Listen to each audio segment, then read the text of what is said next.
नमस्कार साथियों, स्वागत है आपका हमारे चैनल एक संदेश पर।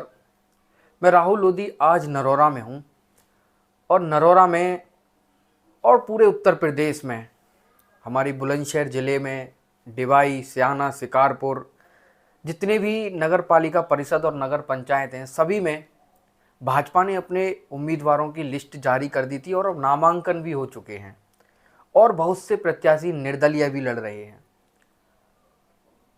देखा जाए तो सभी अपना दम लगा रहे हैं जीत के लिए और आज हम नरोरा में उपस्थित हैं और नरोरा में मेरे साथ राजू पंडित जी के पुत्र राहुल पंडित जी हैं। तो सर्वप्रथम तो मैं अपने चैनल की तरफ से इनका बहुत बहुत स्वागत करता हूं। धन्यवाद। और इनसे बात करेंगे और जानेंगे कि नरोरा में ये निर्दलीय प्रत्याशी के तौर पर चुनाव लड़ रहे हैं और क्या क्या कमियां अभी तक रही हैं इस नगर पंचायत में और क्या क्या ये अपनी तरफ से बताएंगे और क्या क्या इनके मुद्दे रहेंगे जिससे कि जो नगर पंचायत की जनता है वो सहूलियत पा सके। जो कमियां रही हैं और जो भी इनके द्वारा जो मुद्दे रहेंगे उनको जनता जान सके। तो सर, पहले तो आप अपने मुद्दों को बताइए कि क्या क्या आपके मुद्दे रहेंगे इस नगर पंचायत के चुनाव में। सभी को नमस्कार मेरा, और सभी नगर की जनता से मेरा हाथ जोड़कर के प्रणाम है। सर्वप्रथम स्वच्छता, जो सभी का मापदंड है कि स्वच्छता सबसे पहले हमारे नगर की होनी चाहिए। साफ सफाई का विशेष ध्यान हमें देना चाहिए। दूसरा, शिक्षा को लेकर के एक अलग तरीके से हमें काम करना चाहिए, खासकर उन क्षेत्रों में जिन क्षेत्रों में जो छोटे स्तर के तबके के जो लोग यहाँ रहते हैं, जैसे खादर में मल्ला जाति है, वो जितनी पिछड़ती जा रही है वो अशिक्षित होते चले जा रहे हैं वो लोग, क्योंकि उनके पास स्कूल नहीं है, शिक्षा की कोई उच्च व्यवस्था नहीं है। नगर पंचायत का मतलब है कि सभी वर्गों को लेकर के आगे बढ़ा जाए, तो सभी वर्ग शिक्षित हों तो नगर और नगर के लोग स्वतः ही आगे बढ़ेंगे। अच्छा, आपने एजुकेशन की बात बोली, शिक्षा में बहुत सी चीज़ें आ जाती हैं। आपने प्राइमरी स्कूल्स बोले और बहुत से लोग आजकल एक ट्रेंड बन चुका है छात्रों के बीच में कि लोग लाइब्रेरी जाते हैं, पुस्तकालय जाते हैं। तो क्या आपके द्वारा शिक्षा के क्षेत्र में एक कदम ये नहीं बढ़ाया जा सकता कि उनको फ्री निशुल्क लाइब्रेरी मुहैया करा दी जाए जिससे कि उनको और लाभ मिल सके? इस बारे में आपका क्या मत है? ये अच्छा है और इस पर हम लोग विचार भी कर रहे हैं। अगर हम लोग जीत करके अगर नगर पंचायत में आते हैं तो एक इसके लिए अलग तरीके की एक व्यवस्था की जाएगी, जिससे जो लोग पढ़ाई के शिक्षा के माध्यम से जो लोग आगे बढ़ना चाहते हैं उन नए विद्यार्थियों के लिए ये एक अलग ही बात रहेगी। अच्छा, जैसे आपने बोला कि हमारे जो निम्न वर्ग के लोग हैं उनमें शिक्षा का कहीं ना कहीं अभी कमी देखी जा रही है, उनके लिए कोई जागरूक अभियान आपकी तरफ से चलाया जाए, कोई मतलब बहुत अच्छी कैंपेनिंग की जाए जिससे उन लोगों में अच्छा संदेश जा सके। इसके लिए मैंने निरंतर प्रयास भी किया है और माननीय विधायक जी से भी मैंने इसके बारे में कहा है, बोला है कि एक हमारे यहाँ नरोरा में नगर में विद्यालय तो काफ़ी हैं, लेकिन फिर भी एक विद्यालय की आवश्यकता है जो खादर, गंगा खादर में, जहाँ कुछ ऐसे बच्चे हैं जो पढ़ाई लिखाई का स्तर उनका बिल्कुल निम्न है, शून्य है, और शिक्षा के माध्यम से अगर उन्हें अच्छी शिक्षा अगर दी जाए तो हो सकता है कि हमारे नगर के साथ साथ उनका भी विकास हो।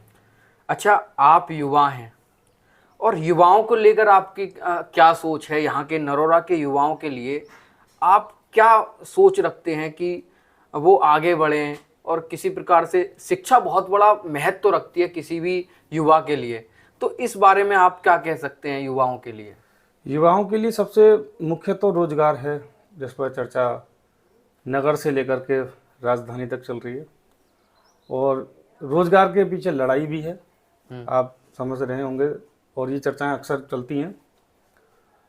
तो मानना हमारा यही है कि अगर युवा अगर आगे बढ़ेंगे तो हमारे नगर का और हमारे देश का भी विकास होगा। अच्छा, नगर पालिका या नगर पंचायत हो, उनके विकास में 3 चीज़ें ज़रूर आती हैं। एक आती है सड़क, शिक्षा, और जो वहाँ की सफाई व्यवस्था है वो। तो नरोरा की सड़क, आप नरोरा के रहने वाले हैं, नरोरा की सड़कों में क्या कमी है? क्या सड़कें बनी हुई हैं या कहीं ना कहीं अभी बहुत सारी कमी है? सड़कों को लेकर आप क्या कहना चाहते हैं जनता से? क्या मुद्दा रहेगा सड़क के ऊपर कि जनता आप पर भरोसा जताए? हम इस बार का जो चुनाव है, 2012 से 2017 तक हमारी माता जी चेयरमैन रही हैं, उनके कार्यकाल को लेकर के और अब के 2017 से 2022 तक के कार्यकाल की अगर तुलना की जाए तो हमारा कार्यकाल इस कार्यकाल पे भारी पड़ता है। कुछ सड़कें ऐसी हैं जहां पुरानी ईंटों को लगा करके, उन्हीं ईंटों को वहीं पर लगा करके वो सड़कें बना दी गई, और कागज़ों में उनका जो है मापन कर दिया गया। जो कोष था केवल उसका दुरुपयोग किया गया है इन पिछले 5 वर्षों में। अन्यथा उसके अलावा कोई भी ऐसा मुख्य कोई एक कार्य ऐसा पिछले 5 वर्षों में नहीं हुआ जो जनता के हित में हो। अच्छा, सड़क की बात हो गई आपकी, अब बात आती है साफ सफाई की। हमने बहुत सारे शहरों में देखा है कि जो कूड़ा करकट इकट्ठा होता है उसके लिए रिसाइकिल के लिए कोई जगह नहीं होती। शायद मुझे जानकारी नहीं है, क्या यहाँ पर डंपिंग ग्राउंड की व्यवस्था है? यहाँ डंपिंग ग्राउंड की व्यवस्था हमारे समय में उसको जो है व्यवस्था की गई है, और ये खादन में ही आपके पास डंपिंग ग्राउंड की व्यवस्था की गई, हमारे समय का ही बना हुआ है। तो वो क्या सुचारू रूप से चालू है? अभी तक तो नहीं है। तो मतलब आपके जाने के बाद वो स्टार्ट नहीं हो पाया डंपिंग ग्राउंड का, जो रिसाइकिल होना था कूड़ा करकट? जी। दूसरा ये है कि हमारे समय के बनाए गए जो ट्यूबवेल जो थे उनकी लाइनिंग की व्यवस्था अंडरग्राउंड होनी थी। अच्छा। और उन ट्यूबवेलों की लाइनिंग को ओपनली ला करके सड़क को घेर लिया गया, जिसमें वाहनों के आना जाना भी बाधित होता है। जिस प्रकार से हम देखें कि ये पर्यटक स्थल है, एक तरीके से जो पर्यटक होते हैं वो यहाँ पर आते हैं, तो जो पर्यटन स्थल है, यहाँ के पर्यटकों के लिए आप क्या व्यवस्था करेंगे जिससे कि और उन्हें सुविधा मिले और पर्यटक जो हैं वो यहाँ नरोरा की ओर आकर्षित हों? हमारे समय में 2012 से लेकर 17 के बीच में एक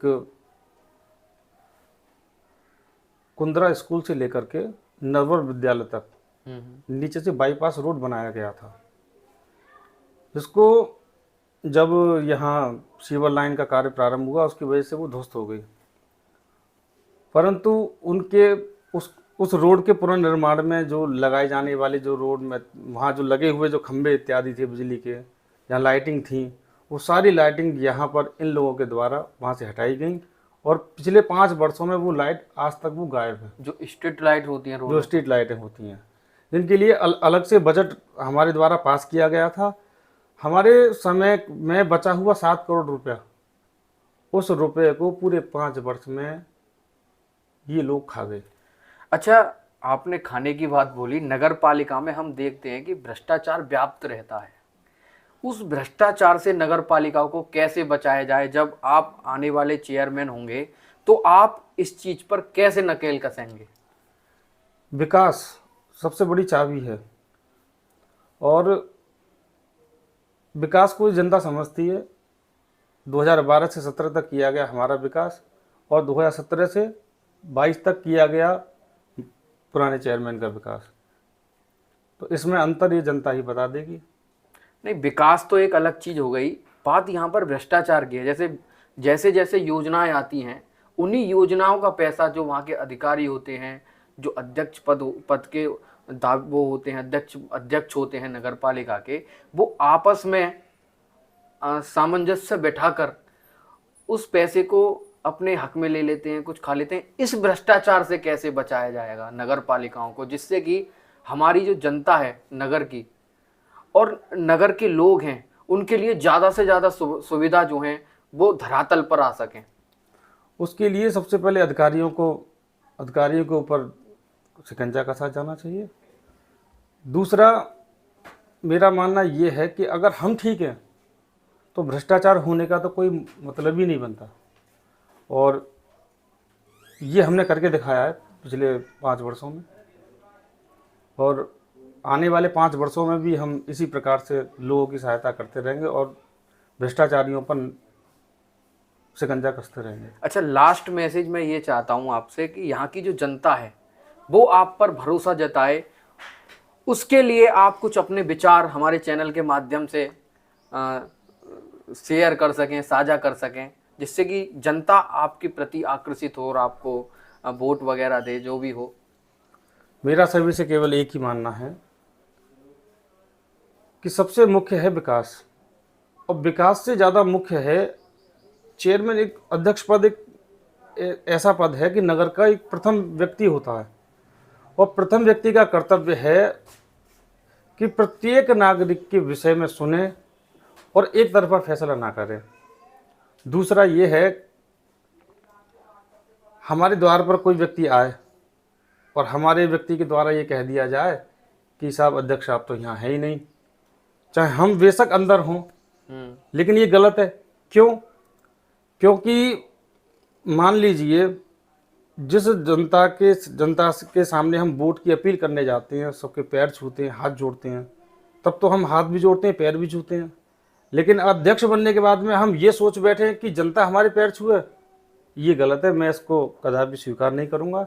और मेरे लिए तो जैसे मैं आज यहाँ बैठा हूँ, उसी प्रकार से मैं ये प्रयास करूँगा, ये प्रयत्न करूँगा कि किसी भी नगर के नागरिक को मेरे पास आने की आवश्यकता ना पड़े। मैं स्वयं उसके घर घर जाकर के उसके सभी कार्य को पूर्ण करूँ। ऐसे 17 के बीच में जो चुनाव हुआ था वो आपके पिताजी के सानिध्य में हुआ था, लेकिन वर्तमान में वो नहीं है। क्या कमी खल रही है अपने पिताजी की आपको? देखो, एक पुत्र के नाते एक पिता की कमी तो जीवन भर खलेगी, और वो कमी कभी मेरे जीवन में तो शायद पूर्ति कभी उसकी नहीं हो सकती, बशर्ते नगर के लोगों के प्रति जो पिताजी का प्रेम था और हमारे प्रति नगर के लोगों की जो संवेदनाएं हैं वो अपार हैं, और पिताजी के जो कुछ अधूरे स्वप्न जो रह गए थे उनको पूरा करने के लिए, और पिताजी के जो मार्गदर्शन जो हमें प्राप्त हुआ, उस मार्गदर्शन पर चलते हुए नरोरा की जनता से मेरा यही निवेदन है कि उनका जो प्यार है और नगर के प्रति उनका जो आचरण था, उस आचरण को अग्रसर करते हुए मैं नगर की जनता की सेवा जब तक मैं रहूँगा तब तक करूँगा।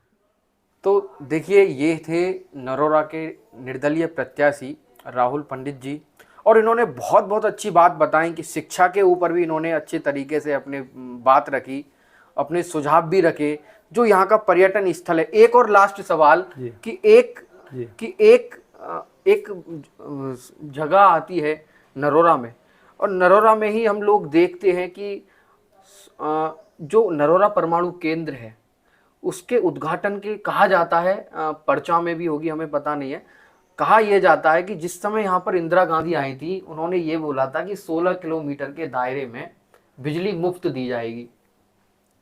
क्या वो नरोरा में अभी तक लागू हो पाई है? यदि नहीं हुई है तो आपके द्वारा क्या कार्य किया जाएगा इस संबंध में? 2012 के समय में भी यहाँ विधायक थे गुड्डू पंडित जी, उनके द्वारा हमारे द्वारा उनसे ये कहा भी गया था, इस विषय पर चर्चा हुई भी थी। दूसरा, उसके बाद में हमारी सरकार आती है भाजपा के समय में भी श्रीमती अनीता लोधी जी विधायिका रहीं। उस समय भी इन लोगों ने कुछ कुछ खास करके नहीं दिया। सांसद जी से भी ये कहा गया है, लेकिन ये विचार हमसे ऊपर के लोगों के हैं। लेकिन हम प्रयास ये करेंगे कि सामंजस्य ये बैठाएंगे कि NAPS वालों से बात हो और यहाँ मुफ्त जो है बिजली का प्रबंध कराया जाए। तो देखिए, बहुत सारे सवालों के जवाब राहुल पंडित जी ने अपनी तरफ से दिए हैं और हम आशा करते हैं कि एक युवा शक्ति इसी प्रकार से आगे बढ़े। और युवा कितना समर्थन करते हैं ये बात की बात है। हम अपनी तरफ से हार्दिक शुभकामनाएं इनके लिए देते हैं और इसी प्रकार से जुड़े रहिएगा हमारे साथ और हमारे चैनल के साथ। हम और भी जो भी प्रत्याशी हैं उनसे बात करेंगे और जानेंगे